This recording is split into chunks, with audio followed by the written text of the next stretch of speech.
পাঁচুয়ে সালাম দেওয়ার বিধান কি? এরপরে প্রশ্ন হলো, 2 রাকাত নামাজের তাশাহুদ পড়ে দাঁড়িয়ে গেলে করণীয় কি? স্বামী স্ত্রীকে যদি এক তালাক দেন তাহলে কি স্বামী স্ত্রী একসাথে থাকতে পারবে? যে সমস্ত বিয়ের মধ্যে নাচনাওয়ালি এনে গান বাজনা করা হয় সে বিয়ের ব্যাপারে নসিহত করুন। একটি লাশকে একবারে বেশি জানাজা দেওয়া কি শরীয়তে জায়েজ আছে? ইসলামে পাতানো ভাই বোন অথবা ধর্মের ভাই বোন জায়েজ আছে কিনা? মসজিদে বিয়ে পড়ানো ভালো নাকি ছেলে মেয়েদের বাড়িতে আগদ হওয়া ভালো? ভাবির সাথে দেবরের সম্পর্ক কি রকম হবে শরীয়তের বিধান অনুযায়ী? আমাদের সমাজে অনেকে বলে বড় ভাবি মায়ের মতো। এই প্রশ্ন উত্তর বিভিন্ন জায়গায় দিয়েছি ভাই। দেবরের সাথে ভাবির সম্পর্ক হবে কেমন? দেবর যদি পিচ্ছি হয়, 5-6 বছর হয়, তাহলে তো বাবু, হিসাব ভিন্ন। কিন্তু দেবর যদি বড় হয়, 10, 12, 14, 15, 16 এর চাইতে বেশি বয়সের হয়, তাহলে সেক্ষেত্রে এই দেবরের সাথে ভাবির সম্পর্ক হবে একজন অপরিচিত পরপুরুষের মতো, বরং তার চাইতে আরো বেশি। কারণ নবী করিম সাল্লাল্লাহু আলাইহি সাল্লামকে জিজ্ঞাসা করা হয়েছিল যে দেবরের সাথে কিভাবে একজন ভাবির আপনার চলাফেরা হবে। নবী সাল্লাল্লাহু আলাইহি সাল্লাম বলেছেন, আল হামবু আল মাউত, দেবর হলো মরণ। মরণ মরণ চিনেন আপনারা? মরণের মতো। মরণরে দেখে যেরকম মানুষ ভয় পায়, দৌড়ে পালায়, ভাবি দেবর থেকে এরকম পর্দা করবে, দূরত্ব বজায় রাখবে। আবার ভাবি থেকে দেবর দূরত্ব বজায় রাখবে। আমাদের সমাজে যত অপকর্ম আছে এগুলোকে বৈধ করার জন্য শয়তান অনেক মুখরোচক স্লোগান দিয়ে দেয় আমাদেরকে। মুখরোচক শুনতে অনেক সুন্দর শোনা যায়। ব্যক্তি স্বাধীনতা, ব্যক্তি স্বাধীনতার নাম দিয়ে অনেক আকাম আছে না নাই? ঠিক একইভাবে দেবর আর ভাবি তাদের পর্দার বিধানটাকে লঙ্ঘন করার জন্য ইবলিসে একটা জাল হাদিস সাপ্লাই করছে আমাদের সমাজে। সে জাল হাদিসটা হলো, ভাবি, বড় ভাবি মায়ের মতন, বড় ভাবি মায়ের মতন। আচ্ছা, ভাই যদি মারা যায়, এই ভাবিকে বিয়ে করা যাবে কি যাবে না? যাবে না? আপনার ভাই মারা গেলে আপনার ভাবির সাথে আপনি বিয়ে করতে চাইলে বিয়ে হবে কি হবে না? যাকে বিয়ে করার সুযোগ আছে সে আবার মা কেমনে হয়? মাকে কি বিয়ে করা যাবে কোনোদিন? বাপ মরে গেলেও যাবে? তাহলে মাকে কখনো তো বিয়ে করা যায় না। মা হলেন রক্ত। তো ভাবি, সে তো, তাকে আপনি তো চাইলে আপনার ভাই মারা গেলে, ভাই তালাক দিলে বিয়ে করতে পারেন, সে সুযোগ হতে পারে। যারে বিয়ে করার চান্স আছে সে আবার মায়ের মতো কেমনে হয়? সে হলো বউয়ের মতন। সে হলো কিসের মতো? মানে একজন আপনার স্ত্রী, তার সাথে যেরকম সম্পর্ক ভাবির সাথে সেরকম সম্পর্ক হওয়ার চান্স আছে।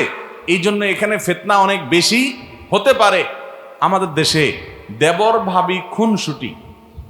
দেবর ভাবি কি খুনসুটি, একটু রসিকতা, একটু মজা। হ্যাঁ, আরেকটা আছে ওই যে শালা, শালি দুলাভাই, শালি দুলাভাই। এগুলো আমাদের সমাজের শরীয়তে জায়েজ। সমাজের শরীয়ত বুঝেন কি? আমাদের দেশে সমাজে মানুষ কিছু দোষে মনে করে না। শ্বশুর শাশুড়ি জামাই আসছে বাড়িতে বেড়াইতে, শালির সাথে হাতাহাতি করছে, দুষ্টমি করছে, পর্দা তো দূরের কথা, দুলাভাইয়ের সাথে যায় খাবার নিয়ে যাচ্ছে, নাস্তা নিয়ে যাচ্ছে। বুড়ি শালি, বুড়ি শালি মানে বালেগ হয়ে গেছে, বড় হয়ে গেছে। এই শালি যায় রসিকতা করছে, মজা করছে, আবার দুলাভাইয়ের সাথে ওই ঘুরতে যাচ্ছে, চাইনিজ খাইতে যাচ্ছে একান্তে। শ্বশুর শাশুড়ি বুড়া বুড়ি এগুলোর কিচ্ছু মনে করে না, মনে করে যে আরে দেবর শালি আর দুলাভাই একটুকু সম্পর্ক হয়। এত বেহায়া হয়ে গেছি আমরা, এত নির্লজ্জ হয়ে গেছি আমরা, যে আমরা এগুলোকে স্বাভাবিক মনে করছি। এগুলোকে বলা হয় দায়ুস, আল্লাযী ইউকিরু ফি আহলিয়াল খাবাস। যারা তাদের পরিবারে অশ্লীলতা এবং নোংরামিকে সমর্থন করে এদেরকে বলা হয় দায়ুস। এজন্য ভাইরা আমার, দুলাভাইদের জন্য শ্যালিকা আর ভাবির জন্য দেবর, এরা হলো মৃত্যুর মতো, মরণের মতো। পর্দা রাস্তায় গেলে একজন মানুষের সাথে যতটা করতে হবে, বাসায় দেবরের সাথে এবং শ্যালিকার সাথে পর্দা তার চাইতে স্ট্রং পর্দা করতে হবে। কারণ ওখানে ফিতনা যদ্দুর হওয়ার ভয় আছে, এখানে আরো বেশি।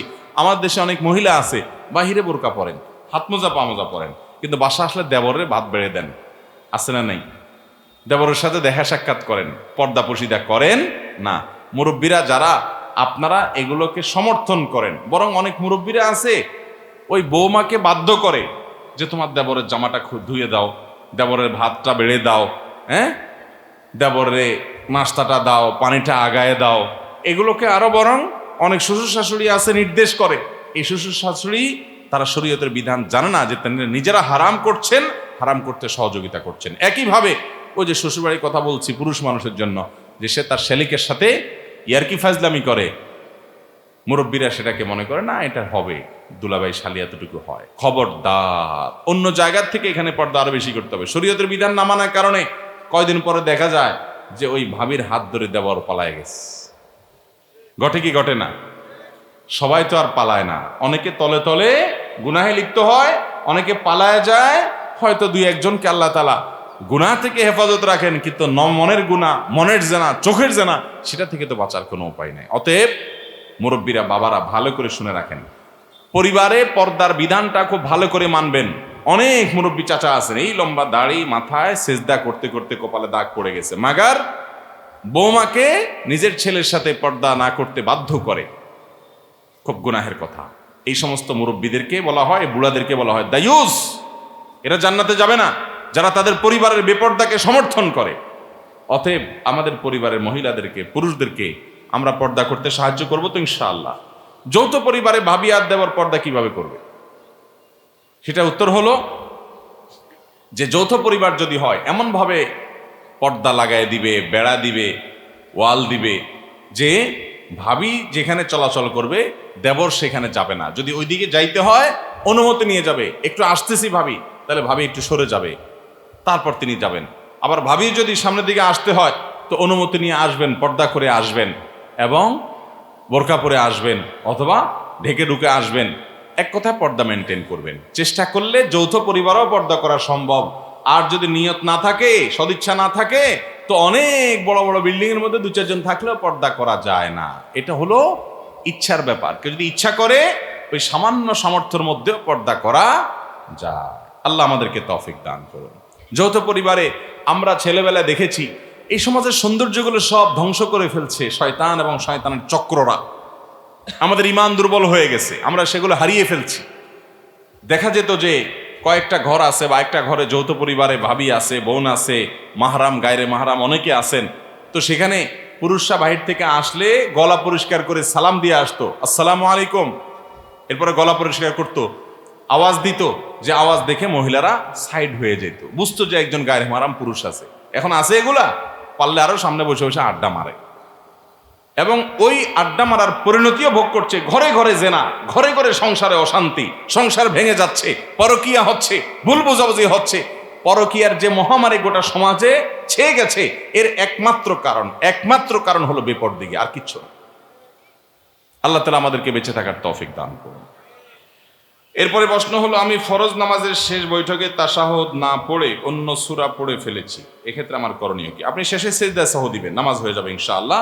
যদি তাশাহুদের জায়গায়, আত্তাহিয়াতুর জায়গায় অন্য সূরা পড়ে ফেলছেন, তাহলে সেক্ষেত্রে আপনি শেষে কি দিবেন? সিজদা সাহু দিয়ে দিবেন, নামাজ হয়ে যাবে ইনশাআল্লাহ। এরপর প্রশ্ন হলো, পা ছুঁয়ে সালাম দেওয়ার বিধান কি? এটা আমাদের দেশে বহুল প্রচলিত একটা কালচার, একটা সংস্কৃতি, যে মুরব্বীদেরকে পা ছুঁয়ে সালাম দিতে হয়। বিশেষ করে নতুন জামাই আসলে শ্বশুর শাশুড়ি অন্যদের পা ছুঁয়ে সালাম দিতে হয়। আমরা এটা বিভিন্ন জায়গায় জবাব দিয়েছি। সালাম হয় মুখে, সালামের জন্য কোনো পায়ে হাত দেওয়ার দরকার হয় না। আসসালামু আলাইকুম ওয়া রাহমাতুল্লাহ, এটা হলো সালাম। এই সালাম শিখিয়েছেন আমাদেরকে প্রিয় নবী সাল্লাল্লাহু আলাইহি সাল্লাম। এছাড়া পাও ধরতে হবে সালাম দিতে গিয়ে, এরকম কোনো শিক্ষা কোরআন হাদিসে দেওয়া হয় নাই। এটা হিন্দুদের চরণধুলি নেওয়া, চরণধুলি মানে পায়ের ময়লা নেওয়া, মুরব্বীর পা থেকে ধুলা নেওয়া। সেটা আবার মুসলমানদের মধ্যে আসছে পদধুলি নেওয়া, ওখান থেকে আসছে পা ছুঁয়ে সালাম করা। কথা বুঝতে পারছেন? তো এটা কোনো ইসলামের নির্দেশ না। হ্যাঁ, মুরব্বীদেরকে শ্রদ্ধা করে তাদের কপালে চুমু খাওয়ার কথা, পায়ে চুমু খাওয়ার কথা কোনো কোনো বর্ণনায় পাওয়া যায়, সেটা নিয়ে আলোচনা আছে দীর্ঘ। কিন্তু সালামের সাথে এর কোনো সম্পর্ক না যে এটা দিয়ে আমি সালাম দিলাম। মুশকিল হলো নতুন ছেলেরা বিয়ে করার পর, নতুন বিয়ে করার পর যদি শ্বশুরদের পা ছুঁয়ে সালাম না দেয়, শ্বশুরা মনে করে বেয়াদ্দব ছেলে, মনে করে কি করে না। এটা যেহেতু বুঝে না শ্বশুররা, এই জন্য তাদেরকে শ্রদ্ধা সেভাবে করতে হবে। তাদের সামনে কাচুমুচু করবেন, হ্যাঁ, মুস্কি হেসে কথা বলবেন, সবকিছু আগায় জোগায় দিবেন। আপনার আচার আচরণ থেকে উনি বুঝে নিবে যে না, ওর মধ্যে আদবের কোনো কমতি নাই, এবং বুঝাই দিবেন যে 5 সালাম কেন করছেন না। ডাইরেক্ট বলতে পারছেন না, আরেকজনকে দিয়ে বুঝাই দিবেন, কিন্তু আপনার আচরণ দিয়ে আপনি পোষায় দিবেন যে আপনার ভদ্রতার কোনো কমতি নাই। আল্লাহ আমাদের সবাইকে বিনয়ী হওয়ার তৌফিক দান করুন, ভদ্র হওয়ার তৌফিক দান করুন। আর 5 সালাম না, আমি বিভিন্ন জায়গায় বলি ভাই এই কথাটা, যে সালামের ক্ষেত্রে আল্লাহ বলেছেন যে ওয়াইদা হাইয়িতুম বিতাহিয়াতিন ফাহাইয়ু বিআহসানা মিনহা আও রুদ্দুহা, তোমাদেরকে যদি সালাম দেওয়া হয়, অভিবাদন জানানো হয়, তো যেই ভাষায় অভিবাদন জানানো হবে তুমি তার চাইতে আরো এক কাঠি আগ বাড়িয়ে দিবা, ফেরত রিপ্লাইটা, উত্তরটা আর একটু বাড়ায় দিবা। যদি কেউ আসসালামু আলাইকুম বলে, তুমি ওয়ালাইকুম আসসালাম ওয়া রাহমাতুল্লাহ বলবা। আর যদি কেউ আসসালামু আলাইকুম ওয়া রাহমাতুল্লাহ বলে, জবাবে কি বলবা? ওয়ালাইকুম আসসালাম ওয়া রাহমাতুল্লাহি ওয়া বারাকাতুহু, মানে একটু বাড়ায় বলবা। তাহলে এখন 5 সালাম দিলে যদি সালাম হয়, তাহলে জামাইয়ে শ্বশুরের 5 হইল, তাহলে শ্বশুরের জবাব দিতে হবে না, সালামের জবাব দিতে হবে না? 5 সালামের জবাব কি শুয়ে দিবে বলেন? বুঝেন নাই কথা? জামাইয়ে তো শ্বশুরের 5 পর্যন্ত নেমে গেছে। আল্লাহ বলছেন সালামের জবাব দিতে হলে যে সালাম দিছে সে যতটুকু দিছে জবাবে আর একটু বাড়াই দিতে হবে। তো জামাইয়ে নামতে নামতে শ্বশুরের 5 পর্যন্ত নেমে গেছে, সালাম দিছে বেচারা।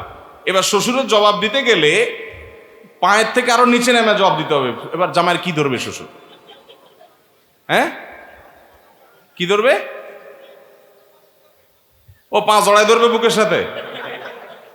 তাহলে বোঝা গেল এটা সুন্নাহ বা কোরআন হাদিস সমর্থিত কোনো আমল না।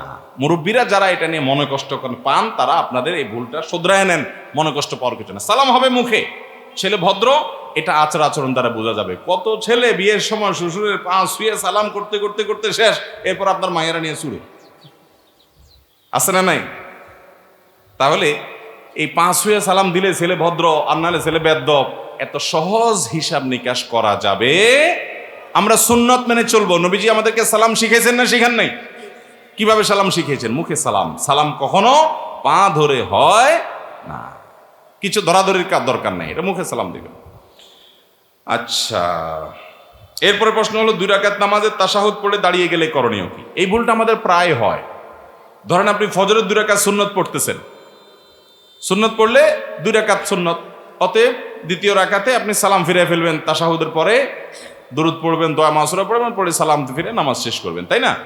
এখন দেখা যায় নামাজে আমাদের মনোযোগ না থাকার কারণে বা অন্য যে কোনো কারণে হোক, দ্বিতীয় রাকাতে আমার সালাম ফেরানোর জায়গা আমি এটাকে 4 রাকাত বিশিষ্ট নামাজ মনে করে উঠে দাঁড়ায় গেলাম। কি হবে এখন? এর উত্তর হলো, যদি উঠতে গিয়ে মনে পড়ে এখনো সোজা হয়ে দাঁড়ান নাই, বরং বসার দিকে বেশি ঝোঁকা আছেন, জাস্ট একটু উঠতেছেন, এর মধ্যে মনে পড়ে আরে আমি তো 2 রাকাত নামাজ পড়তেছি, আমার তো দাঁড়ানোর কথা না, তাহলে ওই অবস্থা আবার ফেরত বসে যাবেন, বসে সালাম ফিরে ফেলবেন, নামাজ হয়ে যাবে। সিদ্ধা সাহুটাও কিচ্ছু লাগবে না, যদি একটু উঠতে গিয়েই মনে পড়ে যায়। বুঝেন নাই? বসার দিকে বেশি ঝোঁক আছে, এই অবস্থায় মনে পড়ে গেছে, তাহলে বসে সালাম ফিরে ফেলবেন, নামাজ হয়ে যাবে। আত্মায়াতুর তো পড়ছেনি, এবার দুরূদ দোয়া মাসুরা পড়ে সালাম ফিরে ফেলবেন, শেষ।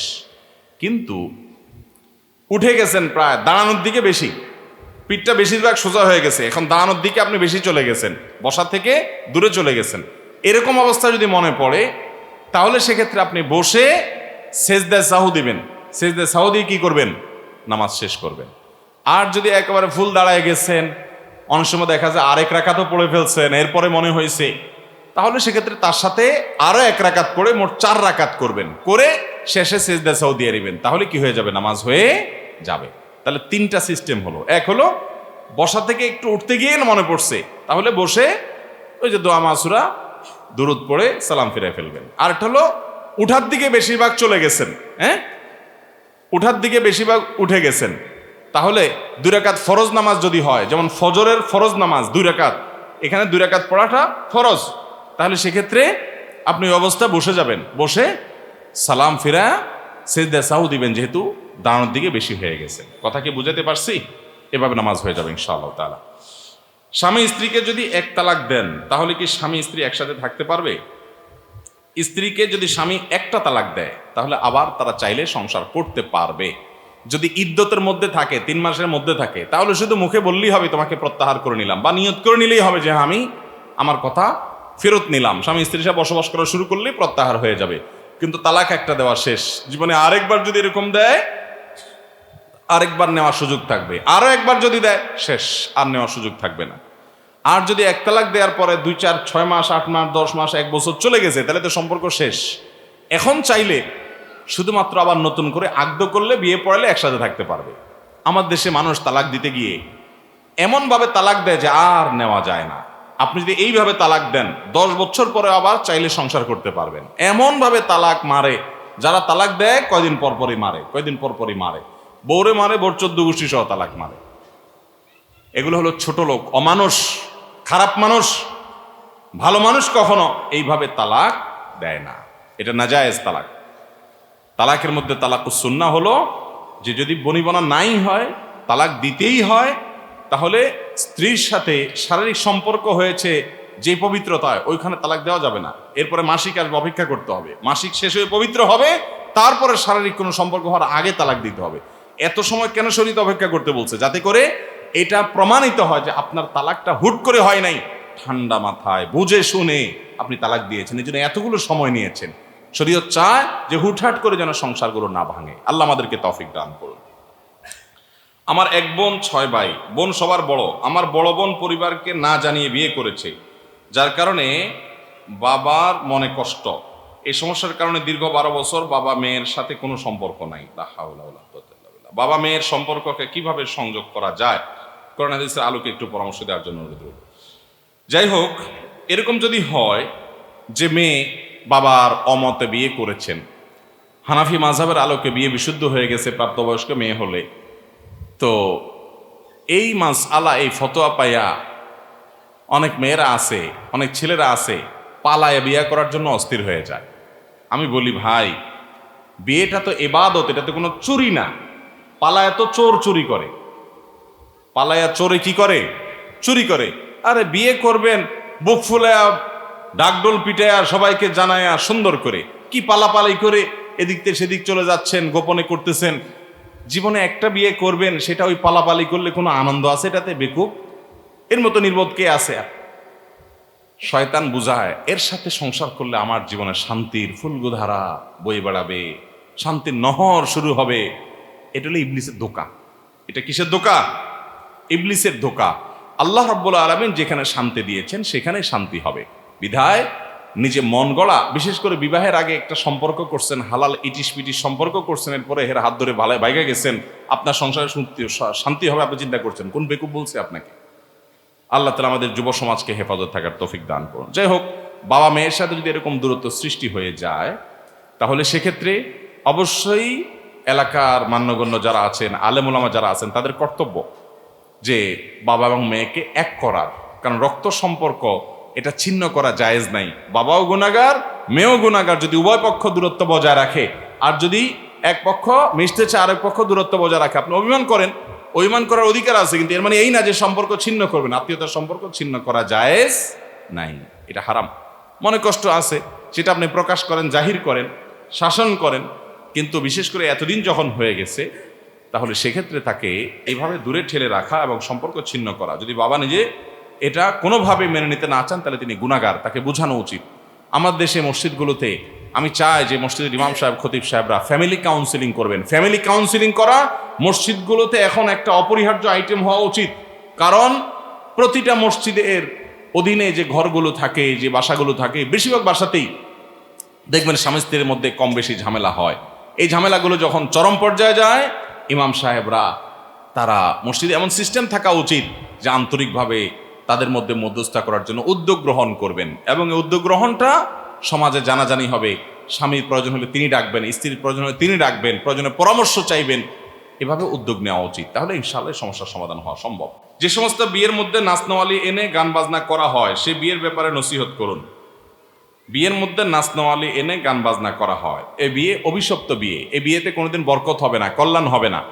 আমাদের এই যে দাম্পত্য সম্পর্কগুলো ভালো যাচ্ছে না, বিয়ে ভাঙতে ভাঙতে ভাঙতে খানখান হয়ে যাচ্ছে, এবং বিয়ে হতে দেরি, ঝগড়া হতে দেরি নাই স্বামী স্ত্রীর মধ্যে। এটার মূল কারণ হলো আমাদের বিবাহগুলোতে হারামের ছড়াছড়ি। হারাম মুক্ত বিয়ে হলে সেখানে বারাকা হবে, বরকত হবে, আল্লাহ তাআলা বরকত দিবেন। হারাম মুক্ত বিয়ে হলে আপনার বিয়ে উপলক্ষে গান বাজনা হারাম জিনিস ভরায় ফেলছেন, তো আল্লাহ লানত পাওয়ার জিনিস থাকলে সেখানে কিভাবে আল্লাহ রহমত আশা করেন? এই জন্য বিবাহকে গুনাহমুক্ত করতে হবে। যুবকরা চেষ্টা করবো তো ইনশাআল্লাহ। যারা বিয়ে করেন নাই প্রতিজ্ঞা করেন যে আমার বিয়ে উপলক্ষে কোনো ব্যান্ড পার্টি, ডিজে পার্টি, শয়তানি পার্টি কোনো কিছু হবে না, আমি গুনাহমুক্ত বিয়ে করব ইনশাআল্লাহ। একটি লাশকে একবারে বেশি জানাজা দেওয়া কি শরীয়তে জায়েজ আছে? একজন মানুষের একটা জানাজা হবে, একটার বেশি জানাজা শরিয়া সম্মত নয়। এটাই হলো সুন্নাহ যে একটা মানুষের একবার কি হবে, জানাজা হবে। যদি কারোর জানাজা হয়ে গেছে, জানাজা যার তার একেবারে কাছের আত্মীয়, লাশের যে অভিভাবক, যেমন বাবা মারা গেছেন ছেলে অভিভাবক, ছেলে মারা গেছেন বাবা অভিভাবক, এরকম খুব কাছের কেউ রক্ত সম্পর্কীয় যে লাশ অভিভাবক, সে মিস করেছে জানাজা, তাহলে সেক্ষেত্রে তার সৌজন্যে আরেকটা জানাজা হতে পারে, তিনি ইমামতি করবেন, তার সাথে অন্যরা সামিল হয়ে যাবেন। বাকি একটা লাশকে বারবার করে জানাজা দেওয়া এটা সুন্নাহ সম্মত কাজ না। ইসলামে পাতানো ভাই বোন অথবা ধর্মের ভাই বোন জায়েজ আছে কিনা? ইসলামে কোনো পাতানো ভাই বোন বা ধর্মের ভাই বোন বলতে কোনো ভাই বোন নাই। ভাই বোন একটাই, সেটা হল রক্তের ভাই বোন। এছাড়া যত ভাই বোন আছে সব 2 নম্বর ভাই বোন। সব কয় নম্বর ভাই বোন? 2 নম্বর ভাই বোন। শয়তান নেক্সট সুরতে ধোকা দেয়, বলে যে আমার পাতানো ভাই, আমার ধর্মের ভাই। কত ধর্মের ভাইয়ের হাত ধরে ধর্মের বোন পালাই গেছে। হারামে কখনো শান্তি থাকতে পারে না। অতএব এই পাতানো ভাই, ধর্মের ভাই বলতে কিচ্ছু না শরীয়তে। যদি এরকম কারোর মনের ভিতরে আসে, কোনো যদি ছেলে আইসা কোনো মেয়েকে বলে আপনাকে বোন ডাকছি বোন, আর বোনে যদি একে আপনার ভাই ডাকছে, তাহলে বুঝবেন যে এটা ইবলিসে পাঠাইছে। এটা কে পাঠাইছে? এটা ইবলিসের দূত হিসাবে, রাষ্ট্রদূত হিসাবে আসছে। এগুলোকে সাথে সাথে বয়কট করতে হবে। একজন গায়রে মাহরাম পুরুষ, একজন গায়রে মাহরাম নারী কখনো ভাই বোন হতে পারে। হ্যাঁ, মুসলমান হিসাবে ভাই বলে সম্বোধন করলো, মেয়ে পর্দায় থাকে তাকে বোন বলে সম্বোধন করতো, সেটা আরেক জিনিস। কিন্তু না, ওই যে ভাই বোনের জন্য যেরকম মহব্বত, রক্ত সম্পর্ক, অনেক এরকম পাতান্না ভাই বোনে আছে, নিজের আসল ভাই বোনের খবর নাই, ওই নকল 2 নম্বরটা নিয়ে যত সব মাখামাখি আছে না নাই? আবার এরকম ধর্মের বাপ ডাকে, আছে না? ধর্মের বাপ ডাকে, এগুলো সবগুলো 2 নম্বরই। শরীয়তে এগুলোর কোনো অবস্থান নাই, নাজায়েজ কাজ এগুলো। মসজিদে বিয়ে পড়ানো ভালো নাকি ছেলে মেয়েদের বাড়িতে আগদ হওয়া ভালো? এদিকে মসজিদে বিয়ে হওয়াকে ভালো মনে করে না, আমাদের এদিকে মেয়ের অনুমতি নিতে কাজী সাহেব যায়, সাথে আরো অনেকজন নন মাহরাম পুরুষ যায়। এটা কতটুকু শরীয়ত সম্মত? খুবই গর্হিত এবং নিকৃষ্ট কাজ এটা। মেয়ের অনুমতি নিতে কোনো কাজী সাহেবের যাওয়ার দরকার। মেয়ের অনুমতি, মেয়ের বাবা থাকতে আবার কিসের কাজী সাহেব? মেয়ের ভাই থাকতে আবার কিসের কাজী সাহেব? গায়ের মাহরাম মেয়ের সাথে দেখা করতেই পারবে না, জায়েজই হবে না। সেখানে আমাদের দেশে বেশিরভাগ বিয়েতে এই কাম করে যে কাজীর সাথে আবার মানুষ 1-2টা যায়, এগুলো দূরে বাইরে বাইন্দা পিটাই দিয়ে যদি জোর করে যেতে চায়। বুঝতে পারছেন কথা? বিয়ে বিশুদ্ধ হওয়ার জন্য এগুলো জরুরি না, বরং এগুলো কুসংস্কার, এগুলো ভুল। মেয়ের অনুমতি, মেয়ের বাপ যদি জিজ্ঞেস করেন মা তোমাকে অমুকের সাথে বিয়ে দিচ্ছি, এই ফ্যামিলি, তুমি তো জানো সব কিছু, মেয়ে যদি আলহামদুলিল্লাহ বলে, বাস বাপ আয়সা বলবে আমার মেয়ের অনুমতি নিয়ে আসছে, যথেষ্ট, আর কিছু লাগবে না। মেয়ের বাপ আয়সা মেয়ের পক্ষ থেকে প্রস্তাব দিবে অথবা কবুল বলবে, যথেষ্ট। আলাদা লোক দরকার নাই এখানে 2জন যাওয়ার, তাও আবার গায়রে মাহরাম। গায়রে মাহরামের তো যাওয়াই জায়েজ নাই, কাজী হিসাবে তো এখানে ঢোকারই পারমিশন নেই। এগুলো আমাদের সমাজের অনাচার, এগুলো আমাদের সমাজের কুসংস্কার। ঠিক একইভাবে আপনার মসজিদে বিয়ে হওয়া জায়েজ কিনা বা বাসা হওয়া উত্তম কিনা, কোথায় হওয়া উত্তম? একটা হাদিস আছে, আলিনু হাদান নিকাহ ওয়াজআলুহু ফিল মাসাজিদ, তোমরা এই বিয়েকে প্রচার করো। ওই যে যারা পলায় পলায় বিয়ে করেন তারা জেনে রাখেন, হাদিসে আসছে আলিনু হাদান নিকাহ, এই বিয়েকে তোমরা কি করো? প্রচার করো। হাদিসের এই অংশ বিভিন্ন দ্বারা সাবেত, কিন্তু পরের অংশটা ওয়াজআলুহু ফিল মাসাজিদ, এটা নিয়ে মুহাদ্দিসরা অনেকে আপত্তি করেছে। অনেকে বলেছে এটা জয়ীফ হাদিস, যে মসজিদে বিয়ে করো। যেন মসজিদে বিয়ে হলে হতে পারে, বাড়িতেও হতে পারে, এটাতে কোনো দোষের কিছু নাই। কিন্তু কোন কোন রেওয়ায়েত থেকে মসজিদে বিয়ের ব্যাপারে নির্দেশনা আসছে, কিন্তু সেই রেওয়ায়েতগুলোর বিশুদ্ধতাটা নিয়ে প্রশ্ন তুলেছেন অনেক মুহাদ্দিসগণ। যার কারণে মসজিদে বিয়ে হতে হবে এমন কোনো কথা নাই, বাসা বাড়িতে বা যে কোনো জায়গায় আগদ হতে পারে। এরপরে প্রশ্ন হলো, জামাতে নামাজ পড়ার সময় রুকু না পেয়ে ইমাম সাহেব পরের রাকাতের জন্য যতক্ষণ পর্যন্ত দাঁড়াননি বা বসেননি ততক্ষণ পর্যন্ত তাকবীরে তাহরিমা না বেঁধে দাঁড়িয়ে থাকে, এ ব্যাপারে জানতে চাই। জামাতে নামাজ পড়ার সময় যারা রুকু পান নাই, তারা যেটা হয় আর কি আমাদের দেশে, আমি সিনারিওটা বলার চেষ্টা করি, প্রথমে দৌড় দেয়, এসে ইমাম সাহেবরা ধরার চেষ্টা করে, রুকুতে ধরতে পারলো না, ও শিট, ইমাম সাহেব রুকুতে পারলাম না, বেটা উঠে গেছে, ইমাম বেটা যখন দাঁড়ায় গেছে ইমাম মাথা সোজা করে ফেলছে, তখন এবার দাঁড়ায় দাঁড়ায় মোবাইল টিপে অথবা দাঁড়ায় থাকে, আর যুক্ত হয় না। কেন যুক্ত হয় না? যুক্ত হয় লাভ কি? রাকাতটা তো কাউন্ট হবে না, লাভ কি? তার চেয়ে দাঁড়ায় থাকি, তামু খাই। তো এবার ইমাম সাহেব সেজদা দিয়ে উঠে রাকাত শেষ করে আবার পরের রাকাতে উঠলে তখন যায় যোগ দেয়। আছে না অনেকে এই কাজটা করে? খুবই খারাপ কথা। কেন? কারণ নামাজ যদি আপনি যুক্ত হয়ে যান, রাকাতটা কাউন্ট না হোক, আপনি একটা সেজদা পাবেন, তাসবিহ পাবেন জামাতের সাথে, সব হবে কি হবে না? একটা সেজদা খায়রুম মিনাদ দুনিয়া ওয়া মা ফিহা, কত মর্যাদা একটা সেজদার। আপনি দাঁড়ায় থাকলে কি সওয়াব হচ্ছে। এজন্য রুকুতে ইমাম সাহেবকে যদি নাও পান, ছুটে গেছে, আসে চেষ্টা করছেন ধরার, পান নাই, কোনো অসুবিধা নাই। ইমাম সাহেব দাঁড়ায় গেছেন রুকু থেকে, আল্লাহু আকবার বলে আপনি দাঁড়ায় যান, আপনি সেজদায় চলে যান, আপনি বৈঠকে চলে যান। এমনকি এক সেজদা দিয়ে ফেলছে, আরেক মাস উঠছে, ওইখানে যে অবস্থা পান সে অবস্থা যুক্ত হয়ে যান। আপনার 2 সেকেন্ডে যদি নামাজে শামিল হন জামাতের সাথে, তার সওয়াব পাবেন কি পাবেন না? দাঁড়ায় থাকলে কিসে সওয়াব পাবেন? এটা ভুল। তাহলে রুকুতে ইমাম সাহেবকে আয়সা ধরতে পারেন না, এই জন্য দাঁড়ায় থাকবেন যে আবার দাঁড়াক তারপরে আমি যোগ দিব, এটা ভুল। যে অবস্থা আছে সে অবস্থা যুক্ত হয়ে যেতে হবে। যদিও রাকাত কাউন্ট হবে না রুকুতে না পেলে। আর রুকুতে ধরার জন্য ইমাম সাহেবকে দৌড় দিবেন না, আস্তে আস্তে যাবেন। নবী সাল্লাল্লাহু আলাইহি ওয়াসাল্লাম বলেছেন, ফামশু আলাইকুম বিসাকিনা, ইমামকে ধরার জন্য তোমরা আস্তে আস্তে যাবে, ধীরস্থিরতার সাথে যাবে, তাড়াহুড়া করে যাবে না। ফামা আদরাকতুম ফাসাল্লু ওয়া মা ফাতাকুম ফাতিমু, এরপরে যা পাইছো তা পড়বা, আর 2-1 রাকাত ছুটে গেলে সেটা পরে পড়বা। আল্লাহ আমাদেরকে সঠিকটা আদায় করার তৌফিক দান করুন। সর্বশেষ প্রশ্ন, আমি প্রায় জায়গায় দেখি যে সিগারেট খেতে খেতে অজুখানা পর্যন্ত যায়, তারপরে অজু বানায়, এরপরে সিগারেটের প্যাকেট নিয়ে মসজিদে প্রবেশ করে। আবার দেখি আর কিছু মানুষদের দেখি মসজিদ থেকে বাহির হতে না হতেই সিগারেট ধরানো শুরু করে। এমনকি আমি নিজেই এরকম একটা মানুষের পাশে নামাজ পড়ার সময় অস্বস্তিকর অনুভব করছি। এই নামাজটা কতটুকু ইসলাম সম্মত হবে? ভাই, ধূমপান করা জায়েজ নাই, গুনাহের কথা, খুব অপরাধের কথা, গুনাহের কথা, নোংরামি এটা। আল্লাহ রাব্বুল আলামিন এই নোংরা কাজটা আমাদেরকে পরিহার করার তৌফিক দান করুন।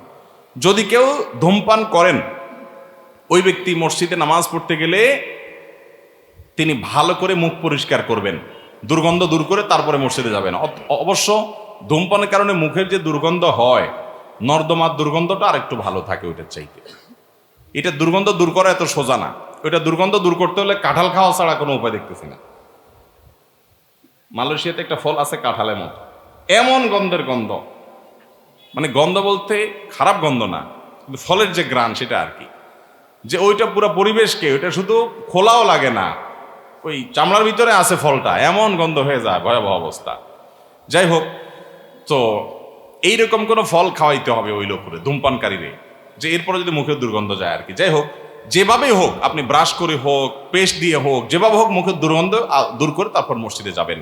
দুর্গন্ধ নিয়ে মসজিদে গেলে ফেরেশতাদের কষ্ট হয়। তাতাআজ্জাল মালায়েকা বিমা ইয়াতাআজ্জা বিহি বানু আদম, হাদিসে আসছে মানুষের যে সমস্ত কিছুতে কষ্ট হয় ফেরেশতাদেরও সেগুলোতে কি হয়? কষ্ট হয়। অতএব মুখে যেন দুর্গন্ধ হয় এরকম দুর্গন্ধ নিয়ে আমরা যেন মসজিদে না যাই। চেষ্টা করবো ইনশাআল্লাহ বেঁচে থাকার। আল্লাহ আমাদের তৌফিক দান করুন। আমি একবার ঢাকার একটা হাসপাতালে পাশের মসজিদে আপনার নামাজ পড়তে গেছি। জামাতে নামাজের সময় আমার পাশে এরকম এক আসামি দাঁড়াইছে, বিড়ি খেয়ে আসছে, এমন দুর্গন্ধ আর গায়ে ঘামের গন্ধ সব মিলে একটা এমন বিশ্রী অবস্থা, আমার বমি হয় ভাব। বহুত কষ্টে নামাজটা শেষ করছি। আমি চিন্তা করলাম নামাজের পর লোকটা বলা দরকার, আবার বললো যদি ঘুষি টুসি মারে বসে আরেক মুসিবত। তো আমি একটা কাগজ কলম নিয়ে তাড়াতাড়ি করে লিখলাম যে ভাই, আপনার এই দুর্গন্ধে আমার যা কষ্ট হয়েছে, আপনার জাহান্নামে যাওয়ার জন্য আর বেশি কিছু লাগবে না, এবার মানুষকে নিয়মিত কষ্ট দিলেই চলবে। অনুগ্রহ করে পরিচ্ছন্ন থাকবেন, দুর্গন্ধ রাখবেন না, আর ধূমপান ইত্যাদি ত্যাগ করবেন। মানে এই দুর্গন্ধের বিরুদ্ধে একটা চিরকুট লিখে সেই লোক যখন আপনার সেজদায় গেছে, তাড়াতাড়ি করে আস্তে আমি এরকম তলে ঢুকায় রেখে আইজো দৌড় খাইল, যে আমার কাজও হয়ে গেছে, পিঠও বেঁচে গেছে। তো এরকম যদি কোনো ভাইয়েরা করেন, যদি মনে হয় না বুঝাইলে বোঝানো যাবে, তাহলে সুন্দর করে বুঝাই দিন। আর যদি মনে হয় বুঝাইলে আরো উল্টা উনি রিয়্যাক্ট করবে, তাহলে যেভাবেই হোক তাকে নাসিহা করতে হবে। আল্লাহ তাআলা আমাদের এই বদভ্যাস ত্যাগ করার তৌফিক দান করুন। ভাই, ধূমপান যারা কাজ করেন, একটু এরকম হাত দিয়া মুখের মধ্যে হা করে দেখেন তো গন্ধটা কেমন লাগে। আরে ভাই, নর্দমার গন্ধটা আর চেয়ে ভালো হয়। কোন রুচিতে দেয় এটা খাওয়ার জন্য? আল্লাহ আমাদেরকে নোংরা রুচিটা পরিত্যাগ করার তৌফিক দান করুন। যেটা মানুষের জন্য, স্বাস্থ্যের জন্য ক্ষতিকর, সেটা পান করা, সেটা খাওয়া মানুষের জন্য জায়েজ নাই, সেটা গুনাহ। এই গুনাহটা আমরা অনেকে অহরহ করছি। রমজান আসছে সামনে, ধূমপান ত্যাগ করার জন্য সবচেয়ে উত্তম সময় রমজান মাস, কারণ সারাদিন কিছু খাচ্ছেন না। ইফতারের সময় প্রথম ইনিংসের ইফতার শেষ করে চলে আসছেন মাগরিবের নামাজে, মাগরিব পড়ে যায় আবার দ্বিতীয় ইনিংসে বসছেন ওই যে হালিম টালিম এগুলো নিয়ে, ফালুদা টালুদা, ফল আইটেম। সেকেন্ড ইনিংস মাগরিবের পরে, দোনো ইনিংস শেষ করতে করতে এশারের আজান হয়ে যায় প্রায়। এরপরে আপনি তাড়াহুড়া করে মসজিদে আগে আগে চলে যান, একটু আগে আগে চলে যান নিজেরে একটু শাসন করার জন্য। তারাবি পড়ে আসতে আসতে রাতে শোয়ার সময় হয়ে যায়, চটপট একটু চালাকি করে তাড়াতাড়ি শুয়ে পড়েন, এই টাইমটা একটু কষ্ট করে টিকেন।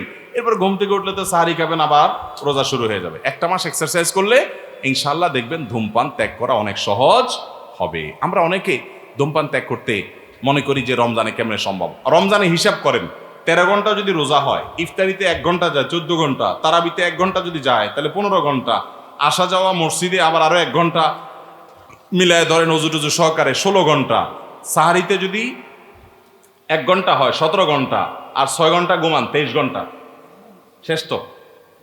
আর 1 ঘন্টা একটু কষ্ট করলে কি করা সম্ভব? ধূমপান ত্যাগ করা সম্ভব। আল্লাহ আমাদের সবাইকে এই নোংরা অভ্যাসটা দূর করার তৌফিক দান করুন। যদি কেউ ধূমপান করে পরিষ্কার করা ছাড়া মসজিদে ঢুকে, তার নামাজ হয়ে যাবে, খবরদার। আবার ধূমপান করছেন এই উজুতে নামাজে ঢুকা, মসজিদে ঢুকা ছেড়ে দিলেন, বা জামাতে নামাজ পড়া ছেড়ে দিলেন, বা নামাজে ছেড়ে দিলেন, সেটা কিন্তু গুনার উপর আরো ডবল গুনাহ হবে। ওইটা কিন্তু করা যাবে না। নামাজ পড়বেন অবশ্যই, মুখটাকে পরিষ্কার করে দুর্গন্ধ মুক্ত করার চেষ্টা করবেন। আল্লাহ আমাদের সবাইকে আমলের তৌফিক দান করুন।